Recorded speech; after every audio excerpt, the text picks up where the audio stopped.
What is good, everybody? It is your boy Bainbridge Omega back again with a brand new video. It has been 2 weeks since I have made another video.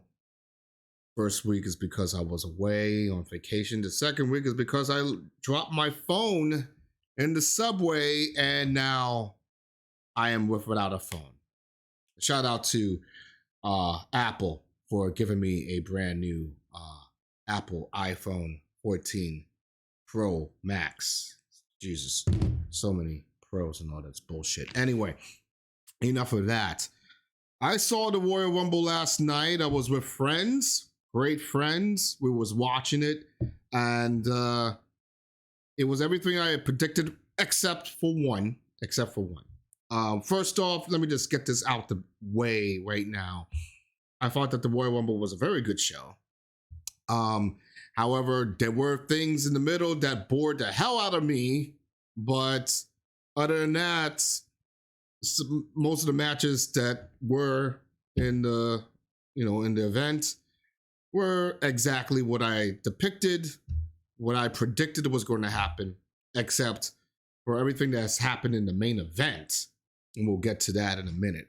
First off, we're not going to go through the entire review of the Royal Rumble. I'm sure there's a lot of podcasters out there that will be more than happy to give you a breakdown of everything that just went on into the Royal Rumble. I'll just give you the more notable aspects of what I believe was the big deals that was flowing around last night.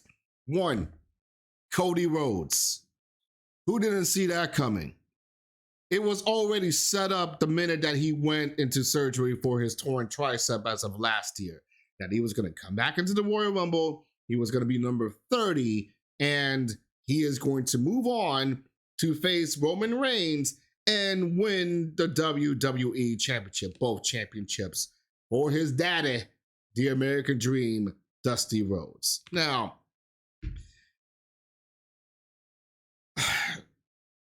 what can I say about this, right? First off, yes, I'm happy that Cody Rhodes won the Royal Rumble. I predicted that Cody Rhodes was going to win the Royal Rumble. It is the right decision for Cody Rhodes to win the Royal Rumble. It is a better decision for Cody Rhodes to move on to WrestleMania and to face Roman Reigns for the Universal Championship and to win it there. So I have no problem with that. What I do have a problem is, what's with the vignettes, right?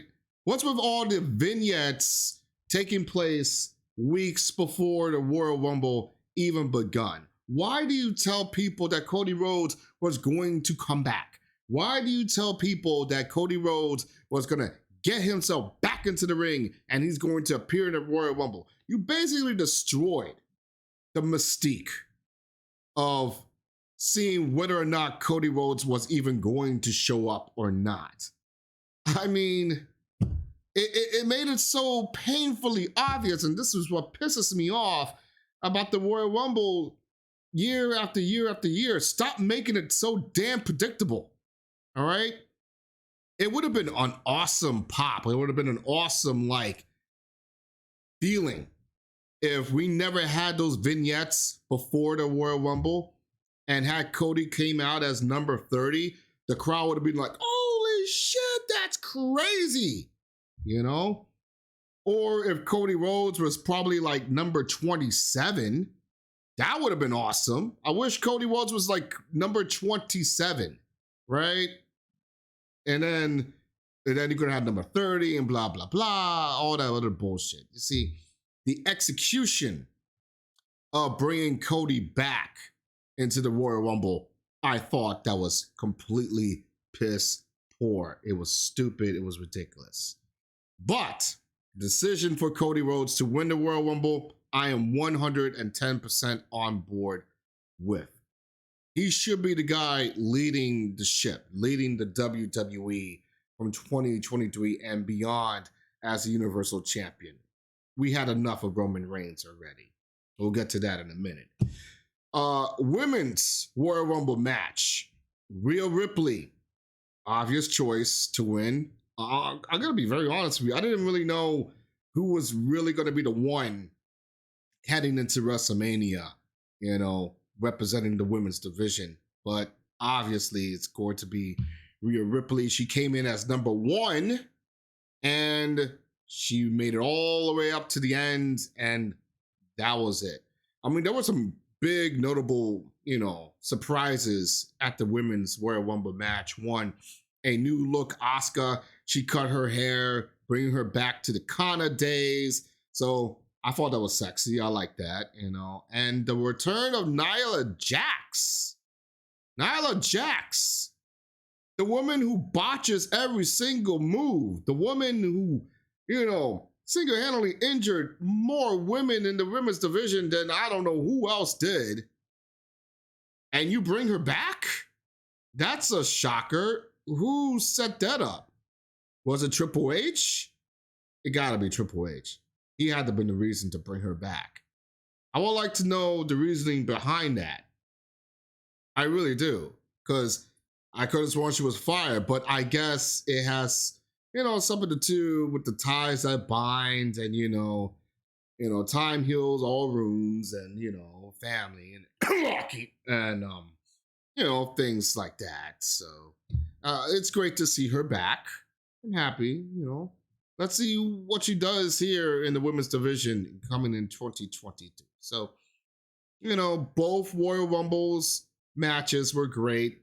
The women's Royal Rumble match, for the most part, kind of bored the shit out of me. There were times I was kind of falling asleep around here, but things really picked up near the end. So I'm happy about that. But that's not why we are here now, isn't it, ladies and gentlemen? We are here to talk about the main event.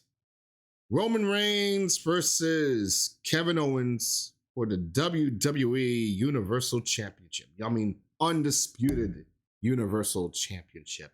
And what was going to unfold in that main event. I will give the WWE a ton of credit here, right? Say what you will about the product and how they handled their wrestlers and all that stuff, and compared to AEW and all the other stuff. When it comes to storytelling, they are the kings in terms of building intrigue and having a storyline that people are invested in and seeing it through to the very end. And say what you will, the Bloodline storyline is really the reason there are a lot of people selling out pay-per-view shows and getting the ratings that they needed. It was that storyline that made it big.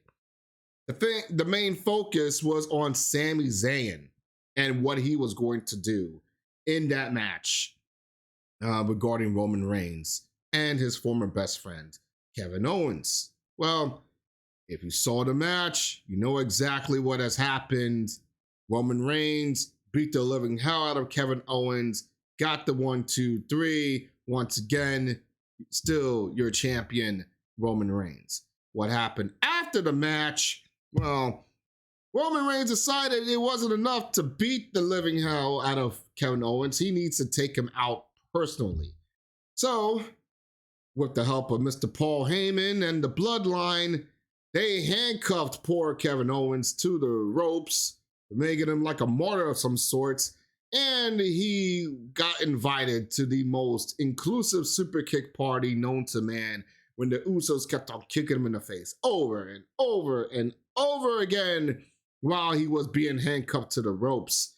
Roman Reigns beating the hell out of him. And then you just see Sami Zayn in the background, so distraught, don't know what to do. It was like Miss Elizabeth looking on, seeing her husband, Randy Savage, getting beaten up by freaking Jake the Snake Roberts. I don't know how I'm doing this shit here. But then Sami Zayn just had enough. It's like, okay, Roman, enough is enough already. You already made your point. The man is already dead. Let him be. Roman was looking at him and said, "Oh, you fucking crazy, boy? Excuse me? You gonna tell me what to do? Oh, hell no. You know what? I was gonna keep on beating his ass, but now since you want to run your mouth, here's a chair. Beat him. Beat your friend. I want to see it. Of course, Sami Zayn, conflicted as ever. He has the chair and all. And what did he do? Well, you see it right there in the corner. Was it? I would you see it there in the corner. Right there. Whatever. In the bottom section in the corner. He blasted Roman Reigns on the back with the steel chair. And that set things off in motion the ways I have never thought it will happen. But what is it about Roman Reigns and having all his friends betray him by hitting him in the back of a steel chair? First, it was Seth Rollins and the Shield, and now Sami Zayn and the Bloodline. Huh. And it's funny, both of those guys who betrayed Roman Reigns via a steel chair to the back, both of their names started with S. Go figure. Anyway, you know what happened next? Roman Reigns got pissed off, and you say, "You motherfucker!" He started beating the shit out of him, and then the Bloodline came in and stopped the mud hole out of him, all except for Jey Uso. Jey Uso remembered what it was like being the defiant brother, the defiant family member of the Bloodline, and not wanting to take part in Roman Reigns' bullshit. And seeing how Sami Zayn had the balls to tell his boss, hell no, I'm not going to do that. Jey Uso was like distraught around here. He can't just go on and beat the living hell out of him. So he left. He left. He didn't want any part of this. He was completely beside himself. And that's when Roman Reigns just went off. He said, "You messed up my family. You destroyed my family. I'm going to beat your ass. I'm going to beat your ass." And that's exactly what he did. He whooped that ass. He took the legs, spread it over his body like he was about to be buried. And then you see both Kevin Owens and Sami Zayn laid out. The Canadian lovers. They are the modern WWE version of Kenny Omega and Kota Ibushi. All right? So, and that's how we ended. That's how we ended. So the cracks are beginning to be exposed. The Bloodline is slowly breaking apart, and Roman Reigns got betrayed again and not knowing what the hell is going to happen. And of course, you got Mr. Cody Rhodes looming over the horizon. So is the Bloodline story going to end at Elimination Chamber? It takes place in Montreal, Quebec, Canada, the hometown of Kevin Owens and Sami Zayn. Would that be the night in which we see Zayn and Owens crowned the new WWE Undisputed Tag Team Champions from the Usos? Everything is going to happen in that chamber match, in that event. So I'm excited to see it. I know all of you are excited to see it. So let me know in the comments how you felt about the Royal Rumble. What were your likes? What were your dislikes? You know, what do you hated? What do you loved about it? What do you thought that could have changed? Shout out to the comments, like and subscribe to my channel. I don't know when I'll do another video, but you know, when I do, it's usually a big deal. So just, you know, hang on tight with that. And until next time, this is Bainbridge Omega signing off. See you later.